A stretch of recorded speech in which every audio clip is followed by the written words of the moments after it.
Good day, students. Welcome to class time. I am Clarine McFarlane, your CSEC geography teacher for this session. Today, we are going to look at environmental degradation. The objectives for today's lesson would include defining the term environmental degradation, explaining the ways in which various economic activities can contribute to environmental degradation, identifying degraded areas in Jamaica, suggests measures that can be taken to restore degraded areas. We will start by looking at the definition for environmental degradation. And just for context clue, degradation comes from the word to degrade. It simply means that some destruction is taking place. Degradation may be seen as a deterioration of the physical and biological conditions of the environment, depleting the natural resources or destroying the flora and the fauna, of course, which we can find on the natural landscape of the earth. A formal definition would include when the environment's ability to cope with its needs is reduced. Environmental degradation takes place when natural world suffers because of human activities. Some of the human activities that may lead to environmental degradation would include activities that are sectored in the three different categories which we would have looked at in the previous lessons when we looked at economic activities.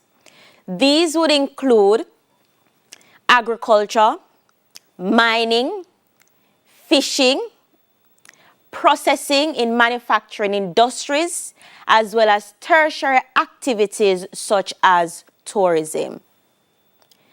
Looking on my screen is a concept map which states the source of natural resources, the economic activities that are involved in extracting these natural resources, and it can also include or look further at how these natural resources are used in different ways or for different purposes in our everyday lives.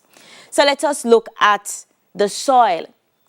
From the soil, we engage in agriculture.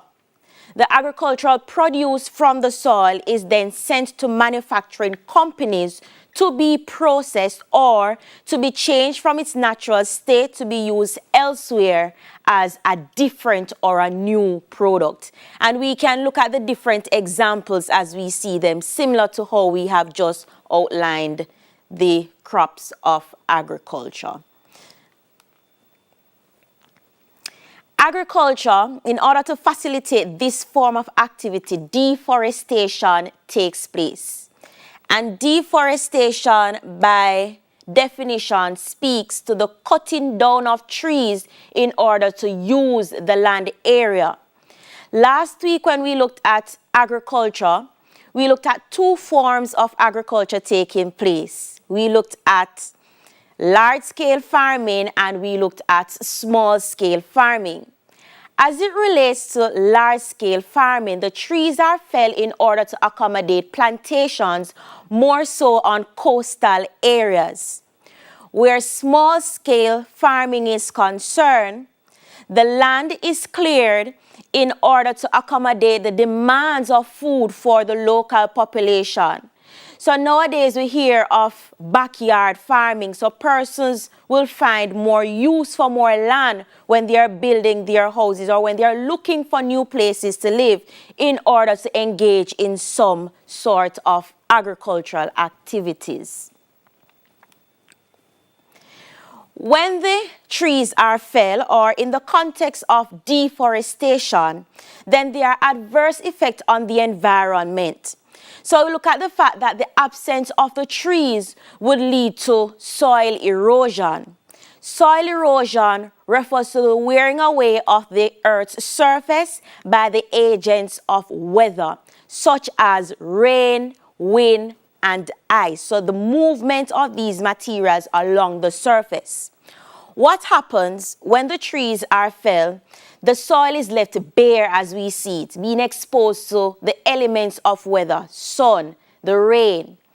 When the sun and the rain acts on the land, this exposed land becomes dry, and in its parched state, it degrades or it is moved. So the soil would have lost its fertility.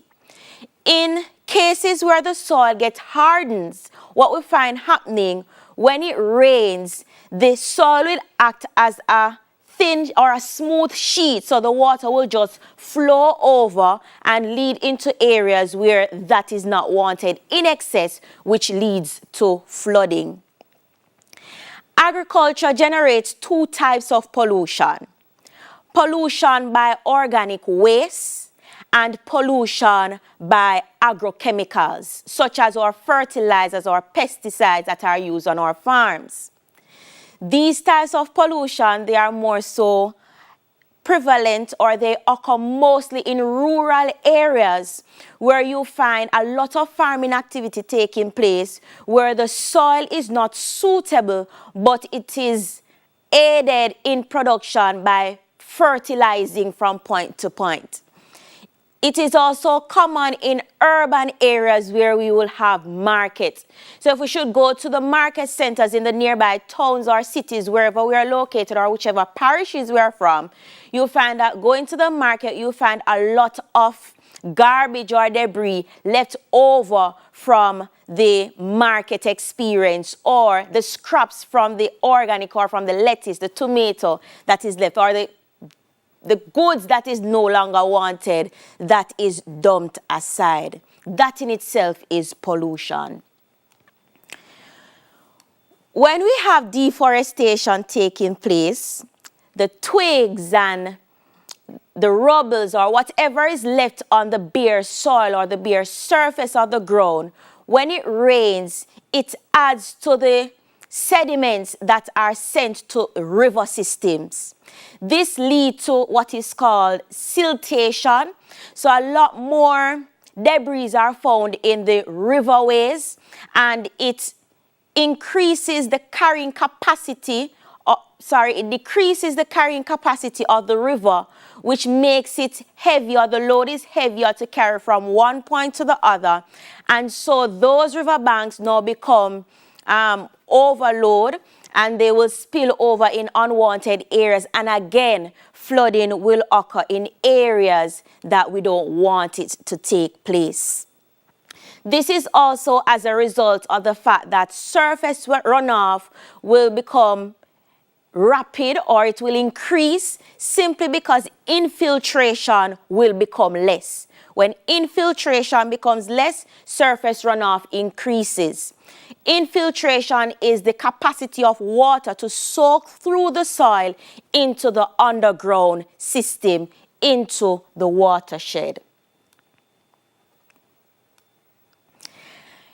Where we have large-scale farming, and one characteristic of large-scale farming, as we discussed last week, was that monoculture is prominent.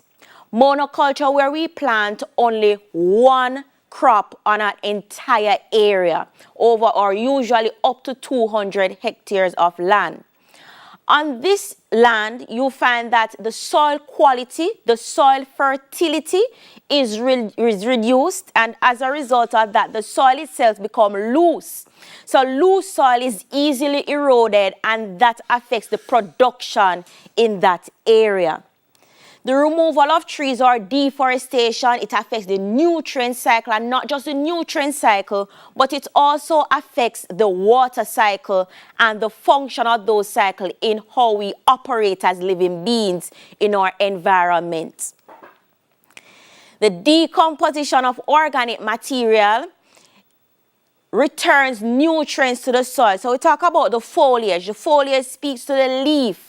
The leaf that falls to the ground will decompose in order to add nutrients to the soil, or it replenishes the soil in such a way that it will increase the fertility, and so it increases the yield of the crops that we plant in our agricultural area. Now, if deforestation takes place, you will have far less leaves or foliage to be decomposed to add nutrients to the soil. So that ecosystem in which you will find these trees will also be disturbed and altered. The removal of trees greatly reduces the nutrient levels as there is less organic material to be broken down. As it relates to the nutrient levels, we can also speak to the trophic levels, or the stages at which nutrients is passed on within the ecosystem. So if we have no trees, more likely we'll find far less animals who would live in those trees or within the area where we find these trees. And the absence of these animals will find less feed or for other animals to feed on within that ecosystem. An ecosystem, by way of definition, is the relationship or a community in which we have both living and non-living things operating or being in the same space as they rely on each other. Heavy rainfall in areas where we have deforestation lead to leaching, or far more leaching is going to take place. So there's no holding capacity in the soil, and so that again affects the fertility of the area. The forest protects the soil in any given environment. So of course, if the soil is loose, it's going to accelerate the rate of soil erosion, as was previously mentioned. You'll find that the water table will retain far less water, seeing that surface runoff is going to be rapid, and you'll find far less plants growing in that area in its natural state, which in turn affects the amount of animals that will tend to live in these areas for survival as well. Speaking of the industries and how they contribute to environmental degradation, we talk about simply mining, we talk about drilling, we talk about quarrying. These activities have adverse effects on the environment in different ways. We speak of pollution in its three forms: pollution of the air, pollution of water, pollution of the land. Those are the three main types we'll focus on.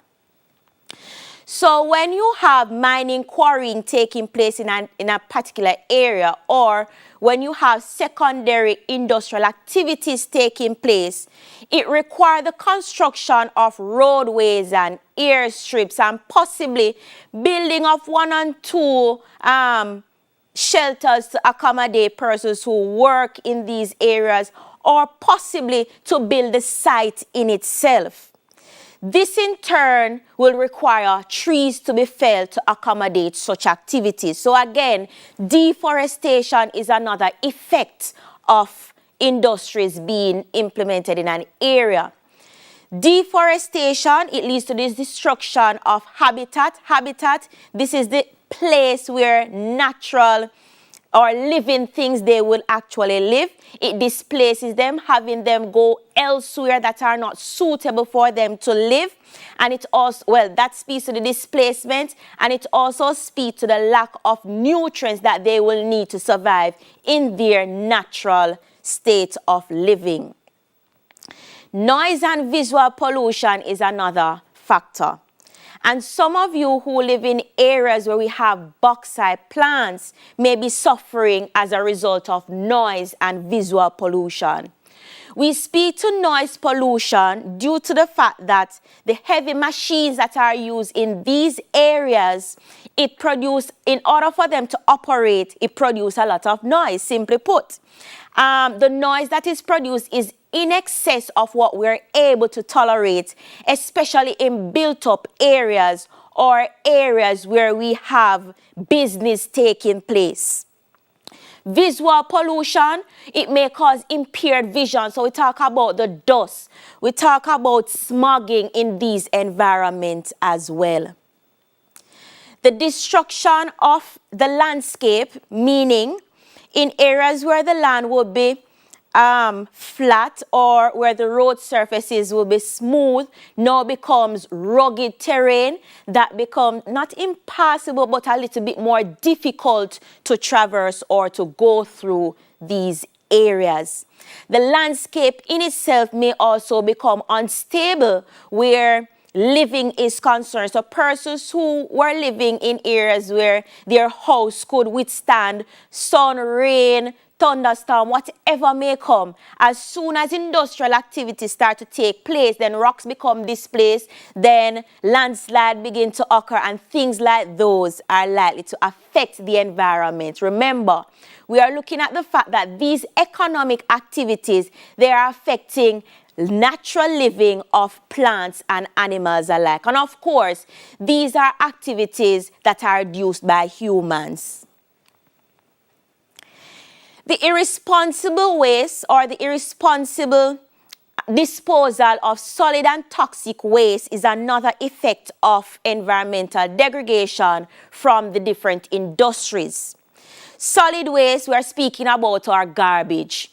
So of course, the garbage or the excess of what is not needed released from these factories and industries, they are let out into river systems, they are dumped in unwanted spaces. The toxic fumes from the factories, it affects our breathing, how our respiratory system operates, and this have adverse effect on us as humans as well. In terms of the aquatic and terrestrial creatures, in spaces where we have the let-off of these waste into the river system or into the sea, it will have adverse effect on ecosystems in the sea, such as the coral reef systems or the mangrove system as well. Landfills, they become a nuisance for some of us and also lead to other social activities.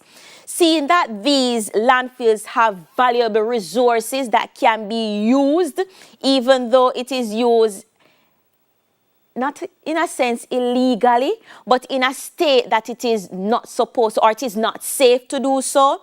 So it may let off gases as an example, such as methane, which adds to the pollutants in the atmosphere. And pollutants in this sense are those substances that will trigger the pollution of any sort. And of course, the image on the left would have given you a visual representation of what we are talking about. So look at where the incineration plant is located. The fumes that is let out is let off in areas, or it moves, or the wind will drive this gas or these toxic fumes into areas where we have persons living or persons going about their daily lives. So of course, their respiratory system and functions are also altered. Let us take a look at Trinidad. Now, on the western coast of Trinidad, we have quite a number of manufacturing activities taking place. In areas where we see brown are areas where oil and gas are extracted. In these areas, waste are released into the environment, into the natural environment. So separate and apart from these environments, you have deforestation taking place in order to accommodate the establishment of these institutions. The operation of these factories in their situation is also affecting our function as living things. As living beings, sorry. So we look at the fact that the waste from the petrochemicals that are produced, they have adverse effect on the environment, especially when they are displaced at sea. So look at the aquatic ecosystems that are being disturbed. Remember that key term, ecosystem, and what it means. How these are being affected. So let us look at the chain of nutrients and how we are affected again. 1. When the toxic wastes are released at sea, we find that the ecosystem, which has a lot of fishes or a variety of fish, will be affected. So the fishes will die due to eutrophication or the consumption of these toxic chemicals or the toxic materials. We as people, We rely on these fish in order to live because we need food to eat. Now, if we have less in that sector being produced, then our nutrient cycle will also be disturbed. Tourism and environmental degradation, and this one is a big one. Looking at tourism, in order to construct or to facilitate tourism business, a lot of deforestation will also have to take place. A lot of ecosystems will also be displaced. In that case, look at the destruction of the natural habitat for wildlife.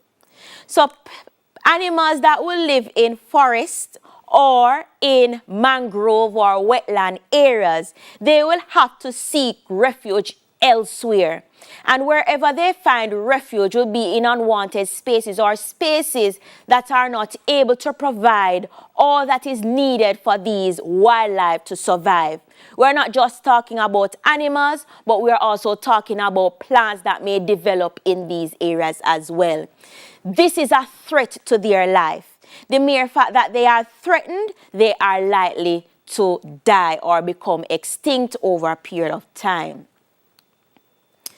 Tourists oftentimes engage in different activities that are of threat to the natural environment. This would include snorkeling, deep sea fishing or reef fishing, and even walking on the corals. When we go to the beach, we want to go as far out on the reef to find out how far out we can go and stand to show off, of course. But that in itself is a destruction to the coral reef ecosystem.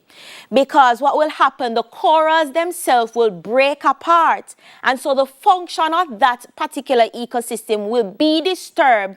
We'll look at the fact that the polyps of the coral reef ecosystem is what help to produce the white sandy beaches. The lack thereof will alter the environment, so tourists no longer want to come because the beaches are no longer clean, they are no longer white, or they cannot accommodate the activities of tourism activities.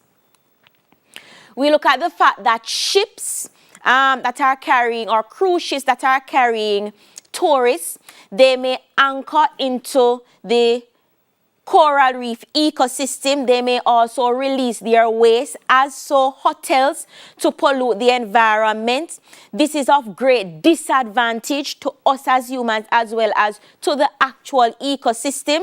So cruise ships and hotels often take advantage of the fact that within the Caribbean, even though there are laws, the laws are not strictly followed on, or they are not adequate, they are not enough in order for sanctions to be applied, or sanctions for them to suffer greatly, to put in place proper measures to protect the environment. Tourist development also destroy the natural ecosystem. Naturally attractive landscape become scarred by poorly planned and poorly designed development. So in areas where we have buildings being constructed to facilitate tourism-related activities, we find that proper drainage systems are not in place, and if there are, planning will not allow these systems to carry out for long periods of time, but only for the immediate time period. So a lot of flooding will occur in different areas due to the construction of these institutions or these buildings. So the takeaway, or the key points to note: as with environmental degradation, watershed, or when we degrade the natural environment, the watershed is being disturbed. And this is common where all the different economic activities are concerned. So when we mine, we are digging into the natural system, or into the natural water system, where the water is able to replenish itself naturally. If that is disturbed, can you think about the effects that it will have for us as human beings? We look at the fact that all three all three economic activities are associated with deforestation. We also look at the fact that deforestation is also leading to other multiple effects as well. One such is the displacement of wildlife, soil erosion, the fertility of the soil is reduced, and so forth. Deforestation will lead to adverse effects such as global warming because the forest in place, it contributes to the absorption of CO2 or carbon dioxide. If trees are lacking, then you will have an excess of carbon dioxide in the atmosphere, which leads to global warming. Carbon dioxide is one such greenhouse gas, that makes the environment a lot more warmer than it should be. So these are some of the activities that we will engage in to lead to or require deforestation, the need for agriculture, especially for large-scale farming or for cattle ranching where land is needed for grazing. You look at the construction of areas that are needed for construction of roads and highways, not just roads and highways, but for urban development as well. We look at forest fires. So one way in which we will engage in deforestation or removing the entire layer of the forest is lighting the environment or lighting the forest so that we can get some of the nutrients up from the ashes in the long-term effect. But that in itself is hazardous to the environment. The use of fuel from lumbering, clearing forest floor from mining. Now, let us look at some of the effects specific to carbon dioxide. So 20% of the carbon dioxide that is released in the atmosphere is as a result of forest degradation or the depletion of forest resource. Where we look at the global transport sector, that alone is contributing 13% and more carbon dioxide to the environment. Well, if we should consider other economic activities, or if we should consider the exhaust from these industries, can you imagine how much more CO2 will be released in the atmosphere and how much hotter the environment is going to be in a couple of years due to human activities? Think about it. In looking at the degraded areas in Jamaica, we're first going to look at the forest areas. So the areas that are highlighted dark green on the map are areas that are highlighting the cockpit country, especially, or that covers majority or most of Trelawney. You can also find the cockpit country in parts of St. James, a small portion of St. Anne and St. Elizabeth, which is represented here. We also have the natural forest being represented of the Blue Mountain in the east. So these are currently primary forested areas that are in their natural state. If you look around those areas that are blotted dark green, we have faded green around those areas. Those are natural areas or natural forests that would have been removed in order to accommodate different human activities. We speak of construction, we speak of tourism-related activities, agriculture, especially along the coastal area, and so forth. Let us look at bauxite. Notice the location of bauxite companies or bauxite deposits where they are found in relation to forested areas. Some amount of deforestation needs to take place. We look at the let-off of toxic waste into the air, into the atmosphere, as well as the release of solid waste on the land, as well as in our different waterways. And all of this has to take place in order to facilitate both production and the transportation of the produce from these plants. We look at the degraded areas in terms of the watershed. Now, on my map is showing us the main watershed areas of the different river systems that are located in Jamaica. And if we should look at the map that shows the degraded forest that was highlighted before, we see some relationship between the two. There's one thing or a rule of thumb. Usually, rivers start at high point in mountain tops. So just imagine where these watershed areas are degraded or they are being disturbed, then eventually our water sources or our water systems are also being destroyed or being altered. In order to reduce degradation in our environment, we look at sustainable management practices. And these would include education.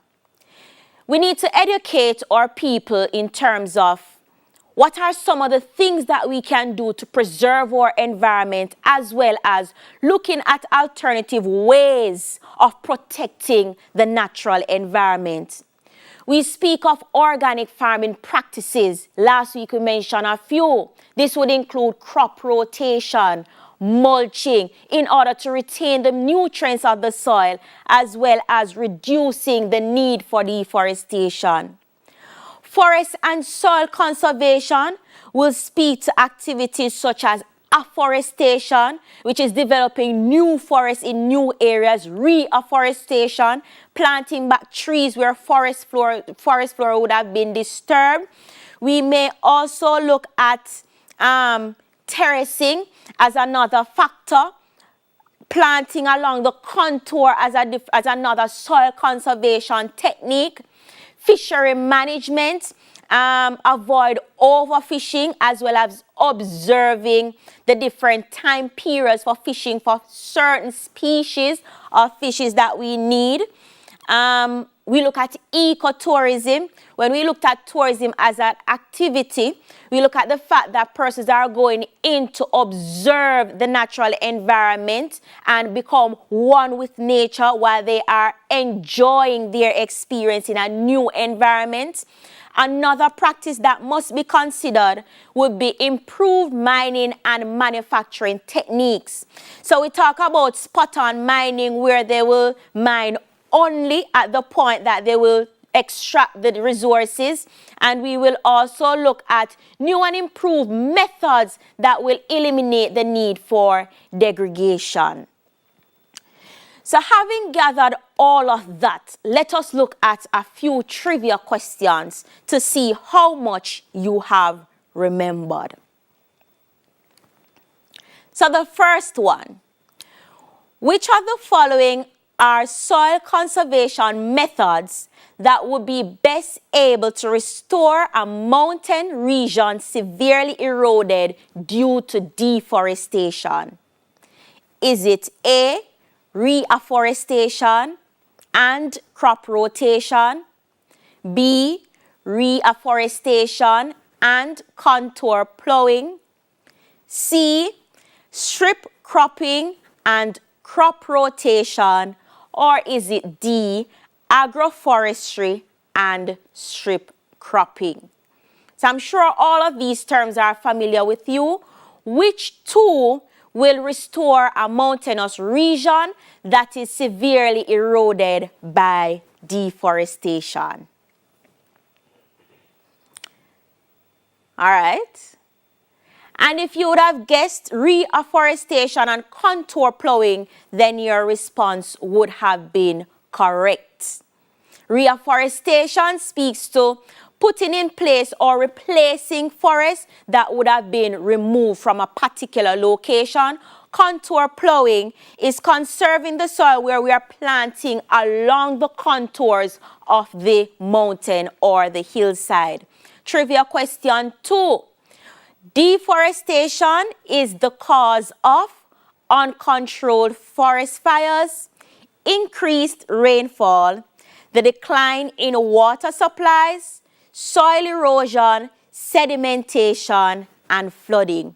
Which of these would be your best answer? If you have guessed A, then your answer would be correct. So uncontrolled fires, of course, would lead to deforestation, and not just deforestation, but more effects or leading effects from deforestation. So we look at the displacement of wildlife, look at the fact that nutrients will be lost in that particular environment. We also will look at the fact that our own supply of food will also be reduced. And our third and final trivia question: which of the following soil conservation methods involves cutting level, step-like areas into the hillside? A, contour plowing; B, terracing; C, strip cropping; or D, crop rotation? Which of the following soil conservation methods would include cutting level step-like areas into the hillside? And if your answer is terracing, yes, you are correct. 1, what is deforestation? 2, we looked at the different activities that will lead to environmental degradation. We looked at the degraded areas in Jamaica, and we also looked at the different things or the sustainable management practices that we can engage in to avoid environmental degradation.